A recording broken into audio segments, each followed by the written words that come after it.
We know how easy it is to find bad news these days. It comes at a price, too. Studies show that bad news can amp up your stress hormones, increase your depression, and cause you to be less kind to the people around you. In some cases, it can even increase rates of crime and suicide in your community. At Survivor's Guide to Hell, we want to help you breathe easier. Each week, we select a different topic, then use that topic to help you laugh, help you find a bright side, or even change your perspective for the better. Today, our unpleasant topic is aging. If you dread every new crease in your skin and every new birthday that passes, we have some really comforting news for you.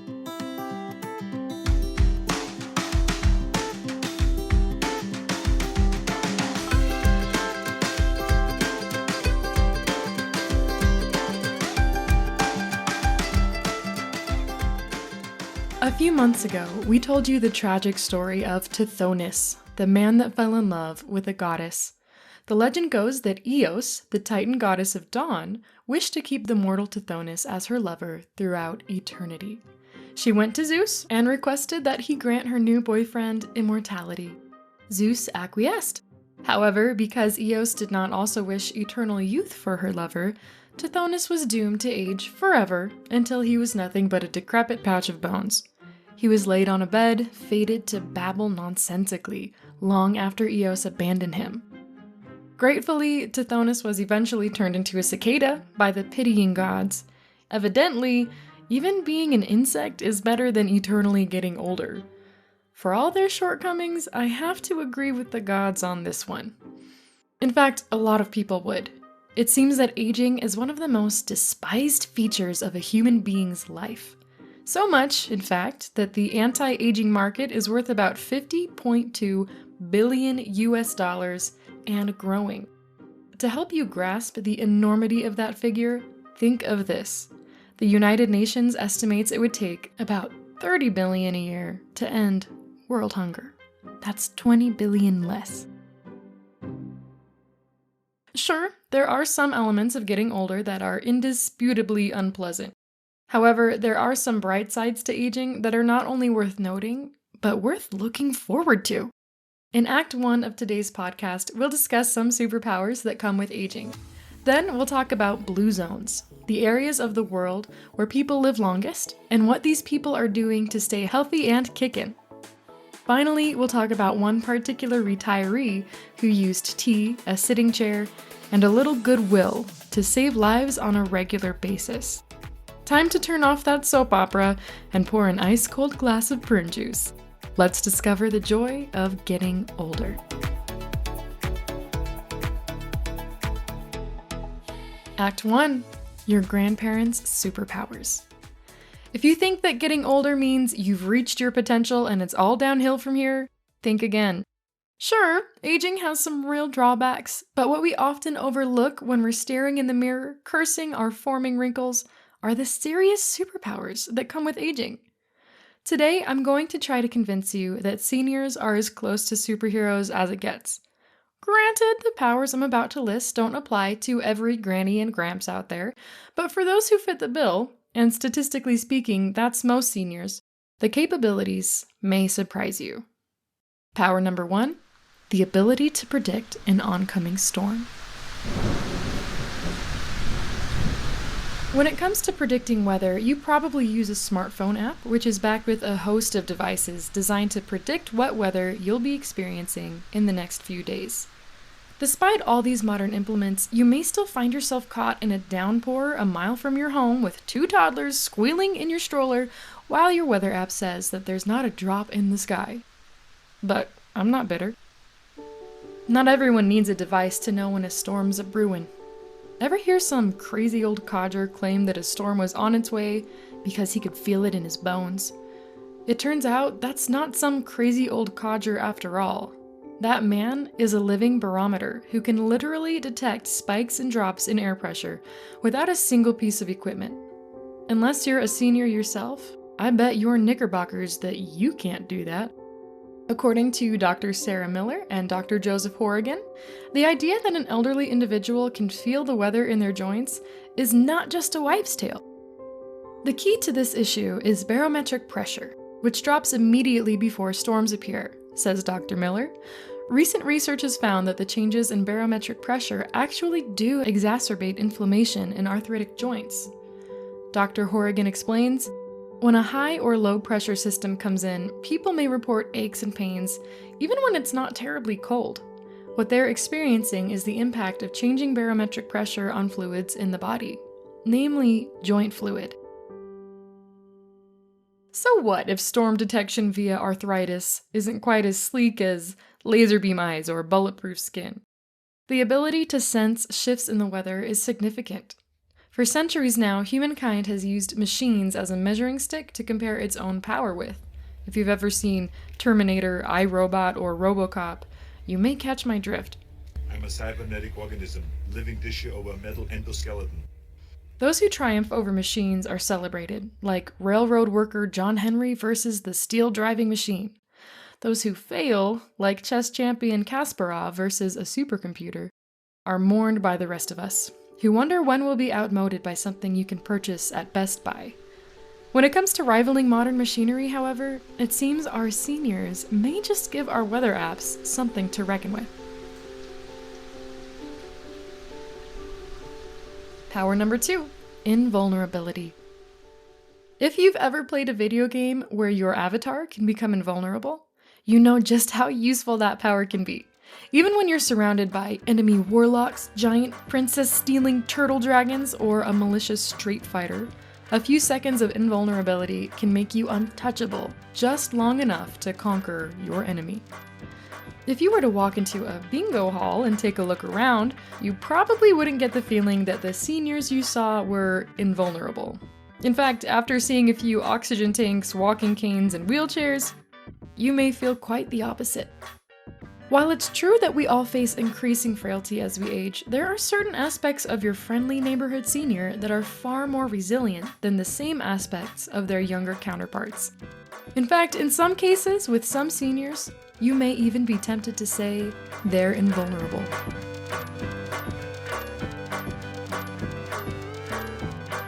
First, folks advanced in age are less likely to visit the more extreme end of the depression spectrum. In fact, the CDC reports that folks 65 and over are least likely to experience severe depression and are tied for the lowest percentage of moderate depression. The story is similar for anxiety. The National Institute of Mental Health reports that individuals older than 60 are the least likely to be affected by anxiety. Ask anyone who's lost sleep over worry or sadness, and you'll probably hear that the ability to dodge high levels of depression and anxiety is a much better superpower than lifting trains or jumping over skyscrapers. If that weren't enough, older folks are the least likely to fear death and are more likely to report feeling calm, optimistic, happy, and full of life than those in their 20s, 30s, or 40s. Can I just say that one more time? Older people are more likely to report feeling happy and full of life than someone in their 20s, or 30s, or 40s. It's a serious argument against old age being such a tragedy, and a serious boost to a senior's powers of invulnerability. Powers number 3 and number 4, the ability to slow down time and super compassion for mankind. If you had the power to slow down time, even if you could only add 1 more hour to your 24-hour day, it would be pretty epic. That's 1 more hour of productivity that others don't get, or it's another hour of recreation and relaxation that others don't get.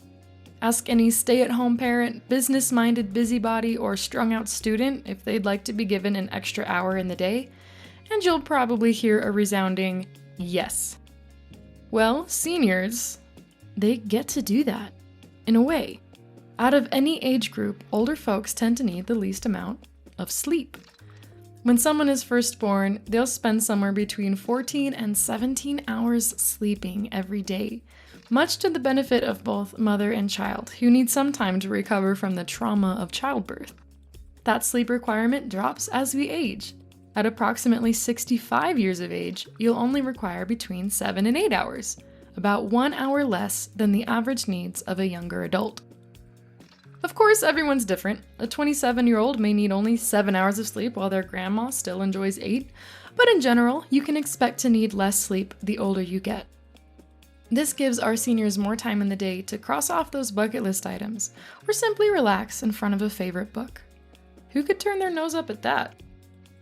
If that hour wasn't enough, another group of studies suggests that seniors have even more extra time to look forward to, even if their day is still packed with work, volunteering, or other obligations. One study discovered that nearly half of research participants spent 1 to 30 minutes every week looking for lost items. A half hour every week really adds up, especially when you feel like you've got no time for mistakes. However, older folks may not struggle with this issue like the rest of us. That's because, contrary to popular belief, parts of our memory actually improve with age, including our memory of where we placed certain items, like a wallet or a ring of keys.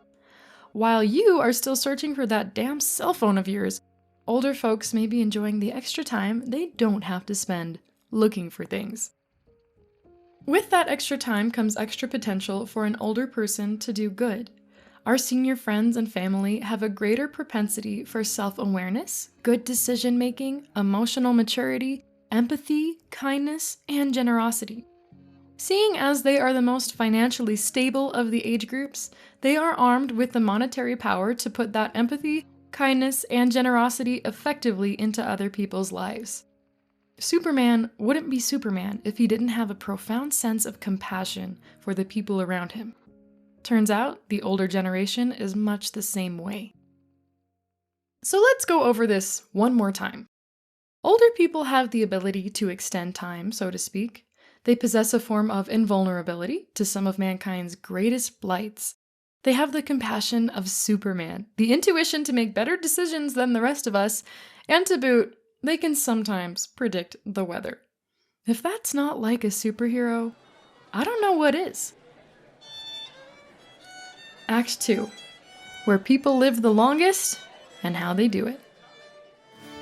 In the Mediterranean Sea, not far from Italy, there is an island called Sardinia. And in Sardinia, there are 10 times more centenarians than there are in the United States. Here, you can find a 102-year-old riding his bike to work, chopping wood, and beating a 60-year younger researcher at an arm wrestling match. Now let's look at a different part of the ocean. In the Pacific, to be specific, a finger of islands called Okinawa stands alone in the water. There, in the northern part of the main island, dwells the people who have the longest disability-free life expectancy in the world. This is a place where the oldest living female population is found. It's a place where people have the longest disability-free life expectancy in the world. They have what we want. They live a long time and tend to die in their sleep very quickly. And often, I can tell you, after sex. That was Dan Buettner, the same researcher that had an arm wrestle with the 102-year-old Sardinian. Now, let's get back to a place that's probably a bit more familiar to you. California. Here, in a place called Loma Linda, live the longest living folks in the United States. Buettner tells the story of a Loma Linda citizen named Ellsworth. Ellsworth Wareham is 97 years old. He's a multi-millionaire. Yet when a contractor wanted $6,000 to build a privacy fence, he said, for that kind of money, I'll do it myself. So for the next 3 days, he was out shoveling cement and hauling poles around. And predictably, perhaps, on the 4th day, he ended up in the operating room. But not as the guy on the table, the guy doing open heart surgery. At 97, he still does 20 open heart surgeries every month. The areas of the world that host the healthiest and oldest populations have been named blue zones. These places show us that what we want is possible. Long, meaningful lives that are largely free of disease. Blue zones are important to those of us that dread the idea of getting old. They show us that, though the wrinkles may be a certainty, decrepitude is not. It may be one of the silverest silver linings of aging. It doesn't have to be nearly as feeble, dependent, and illness-ridden as it's often made out to be. Of course, the big question is, how did these blue zone people manage to live so long and so healthy? Dan Buettner and his research team made it their job to find out. Buettner does caution that genetics play a big role in lifespan, so in some ways you're stuck with what you've already got. But in many, many other ways, you have a say over your quality of life and how long that life lasts. After analyzing the patterns between blue zones, good old Buettner came up with 4 key tips: natural movement, right outlook, wise eating, and quality connections. For natural movement, Buettner points out that none of these people in these blue zones are exercising in the traditional sense. They're not hitting the gym or doing curls in their basement. Instead, they structure their lives to include natural physical activity. They're doing lots of walking when they need to get somewhere. Walking, by the way, can stave off cognitive decline. When they mix batter, they use good old-fashioned spoon and elbow grease. They also tend to be gardeners. In general, they don't take advantage of all the modern marvels that tend to make life so sedentary. Exercise is naturally built into the structure of their lives. In terms of outlook, Buettner points out that each culture takes time to downshift. They allow themselves healthy blocks of time to slow down, reflect, and reduce their stress hormones. These slow down times are usually imbued with some kind of greater purpose. Prayer, for example, is common in blue zones.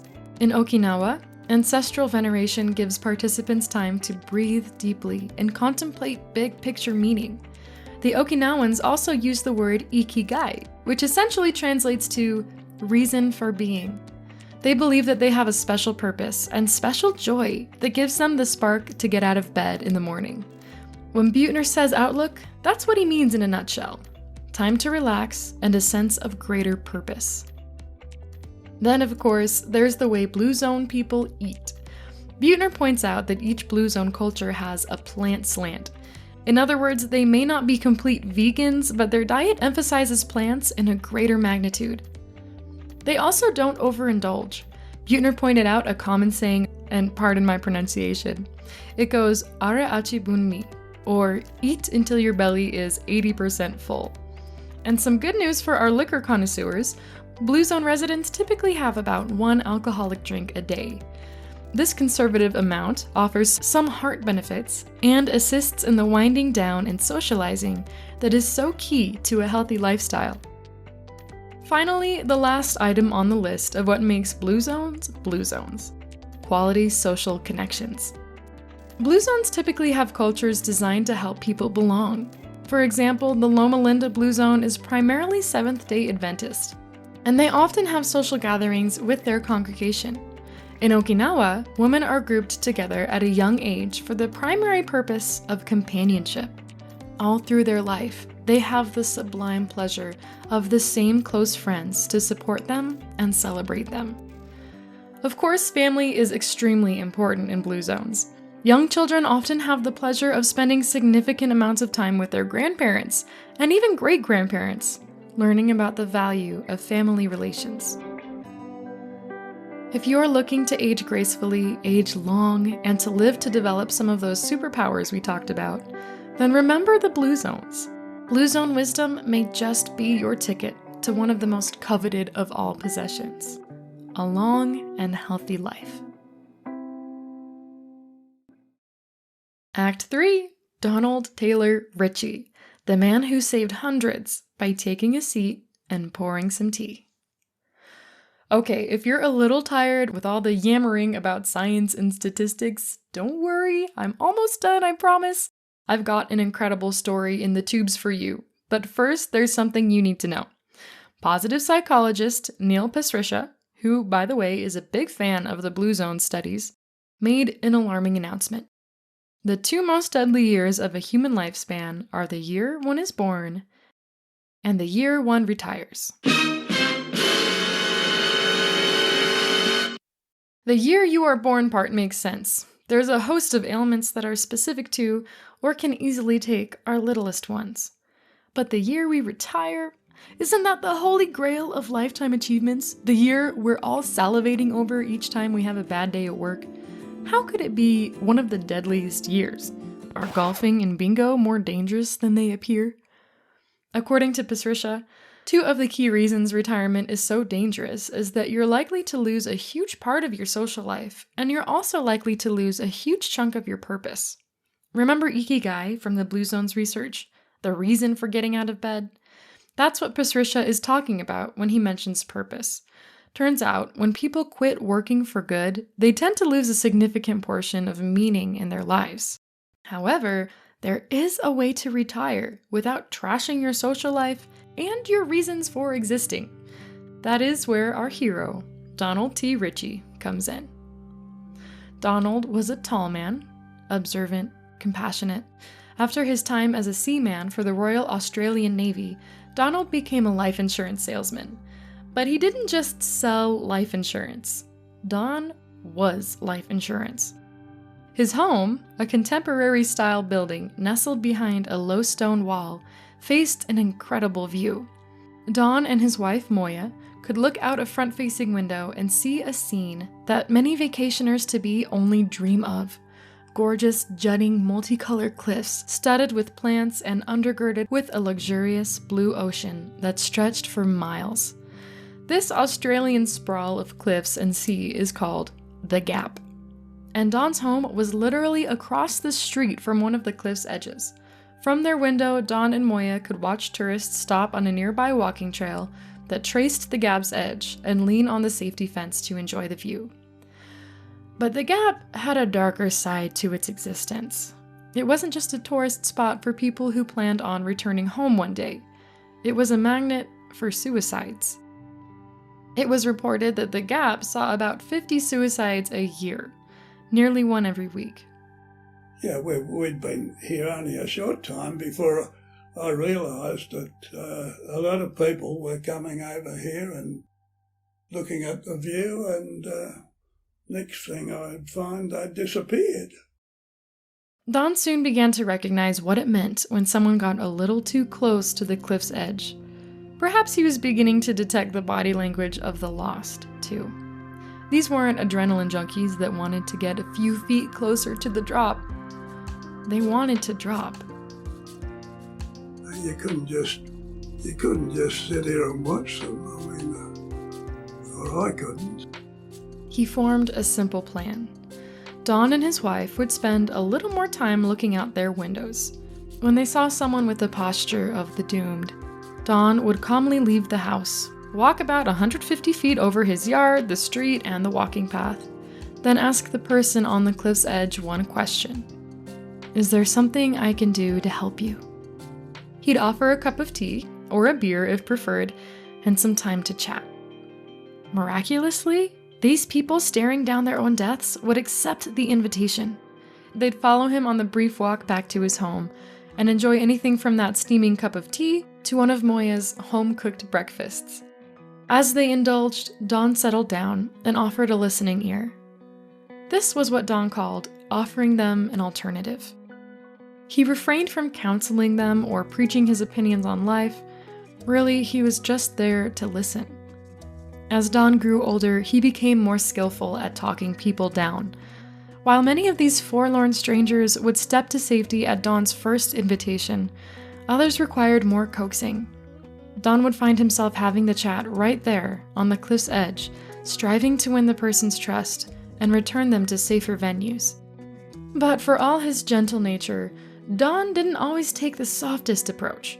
Sometimes when someone seemed ready to jump, he would literally grab them and restrain them from their suicidal plans. One woman nearly took him over the edge right alongside her before the authorities arrived to help. Not every attempt ended in a cozy cup of tea or a restraining embrace. Don explains, I was talking to a man for about half an hour, thinking I was making headway. I said, why don't you come over for a cup of tea or a beer if you'd like one? He said no, and stepped straight off the side. His hat blew up, and I caught it in my hand. This was the way of it sometimes. Those who were ready to go seemed truly ready to go. Some of them left little reminders that they were once here, that they had once lived, before making their final descent. Even after they had disappeared from sight and their hearts had finished their final beats, there was still one thing Don could do. Understanding the soul-numbing work it must be to collect a freshly broken body from the rocks or the water below, Don would invite the rescue team inside for a comforting drink. Don had, indeed, picked an unusual way to pass the time before and after work.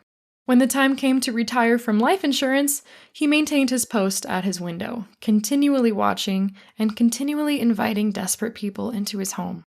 He stopped saying that he sold life insurance, and he started saying that he was selling life. When Don retired, he didn't lose his ikigai, nor did he lose his social life.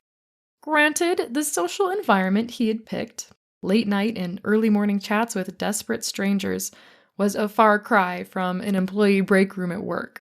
But the chats he had were far more meaningful than cubicle gossip or commentary on the last golf game. Don and his wife were learning about the deepest parts of a human's ability to feel. They were helping to shine a light on a person's darkest corners, and they were watching what the hinge moment looked like between wanting to die and accepting the will to live. Don continued crossing the street and talking people down until he became too frail to continue. When all was said and done, he was officially recognized for saving 160 people over his 45-year career as a life salesman, though his family estimates the number is closer to 400. When Don was 80, he was awarded the Medal of the Order of Australia, the country's highest recognition for outstanding service. It was just one among many awards, including the unofficial title, the Angel of the Gap. Even the lives he didn't save are a credit to Don's efforts. One mother told Don of the comfort she took in knowing that he may have been there, offering a kind word and a welcoming smile to walk her beloved daughter through her last moments on earth. It's likely that many others take comfort in knowing that during their loved ones' loneliest moments, they may not have been truly alone before throwing themselves to the ocean.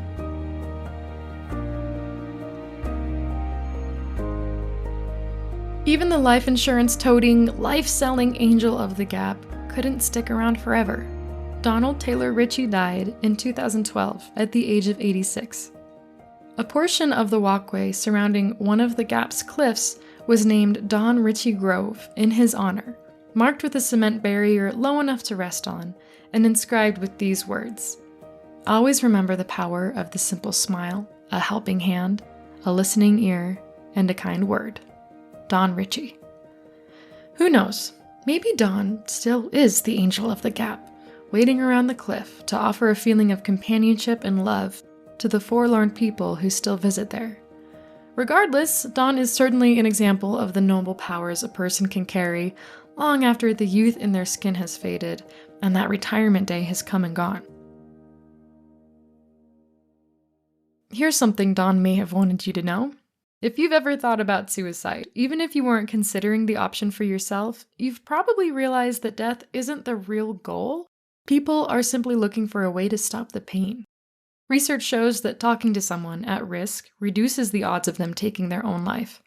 It's what Donald Ritchie did, even before there were help hotlines and trained professionals biting at the bit to help those in need.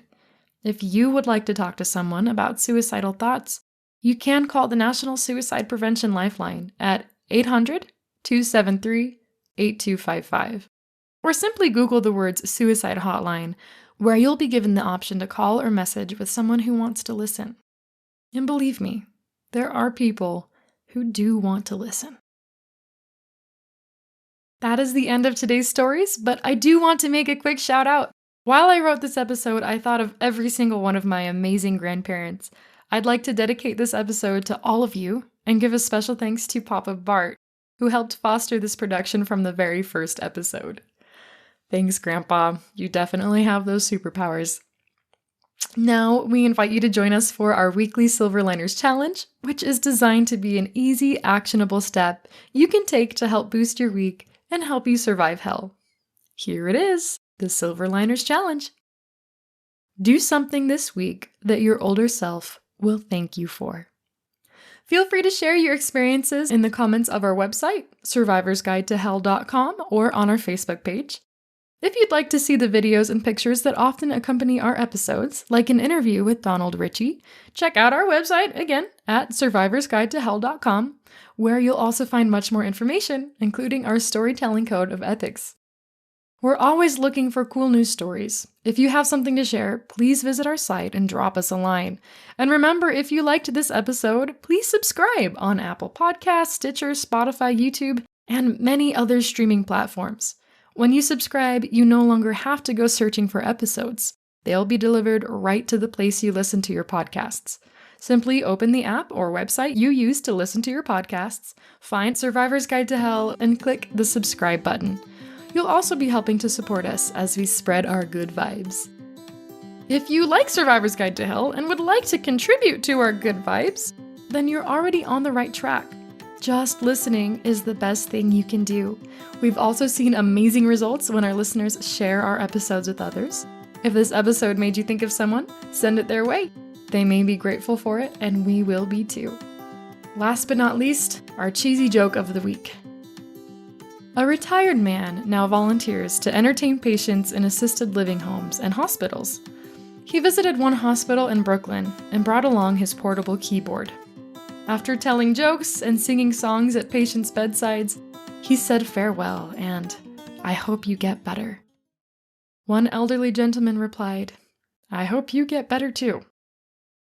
I like that one because it kind of sounds like it actually happened. All right, everybody, thank you and have an excellent week.